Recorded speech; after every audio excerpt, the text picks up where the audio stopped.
Hello बच्चों, let's read this question, and the question says that if x is greater than minus pi by 2 and less than pi by 2, and the sum to find infinite terms of the series cos x plus 2 by 3 cos x into sin square x plus 4 by 9 cos x into sin raised to power 4x plus up to so on is finite, then now let's see the options.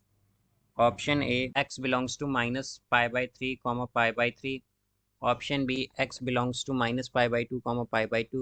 Option C, none of these. And option D, x belongs to minus pi by 4 comma pi by 4. तो आइए अब इस question को यहाँ पर हम solve कर लेते हैं। इस क्वेश्चन में हमसे कहा गया है कि हमारे पास ये जो सीरीज़ है इनफाइनाइट सीरीज़ है और इसका जो सम है वो फाइनाइट है। तो हमें बताना है कि इसका कौन सा आंसर जो है ऑप्शन जो है यहाँ पर वो करेक्ट होगा। तो यहाँ पर हम की कॉन्सेप्ट यूज़ करेंगे that common ratio or r is equal to r2 by a2 by a1, actually a2 by a1।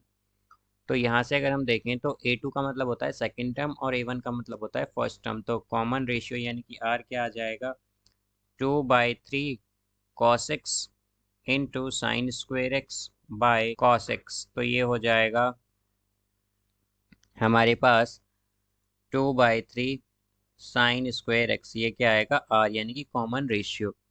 अब इनफाइनाइट सीरीज के लिए और फाइनाइट जिसका सम हो उसके लिए आर जो कॉमन रेशियो होता है उसकी कंडीशन होती है कि कॉमन रेशियो क्या होना चाहिए, वो ग्रेटर देन -1 हो एंड लेस देन 1 हो, ये कंडीशन होती है। और जैसा कि हम जानते हैं कि साइन एक्स के लिए क्या होता है, साइन एक्स जो होता है हमेशा हमारा ये 1 से -1 से 1 के बीच में लाई करता है। और साइन स्क्वेयर एक्स जो है अगर हम देखें तो साइन स्क्वेयर एक्स क्या हो जाएगा, ये हमेशा लाई करेगा बिटवीन 0 to 1 के। तो अगर हम यहाँ से 2/3 ऑफ साइन स्क्वेयर एक्स देखें तो ये क्या आएगा, ये आएगा greater than equal to 0 and less than equal to 2/3 के, यानी कि 2/3 साइन स्क्वायर एक्स जैसा कि हम जानते हैं ये क्या आया था हमारा r, यानी कि कॉमन रेशियो। तो हम क्या कह सकते हैं कि जो कॉमन रेशियो है वो क्या होगा, greater than equal to 0 and less than equal to 2/3 के होगा ऑलवेज।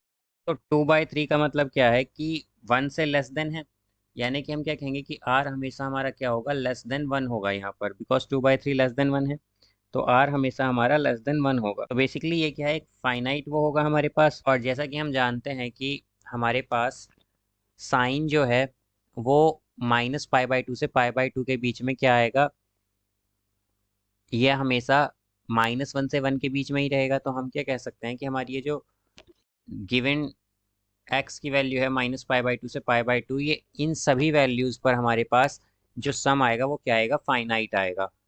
तो हम क्या कहेंगे कि इसका करेक्ट आंसर होगा हमारे पास option B, that x belongs to -π/2 π/2।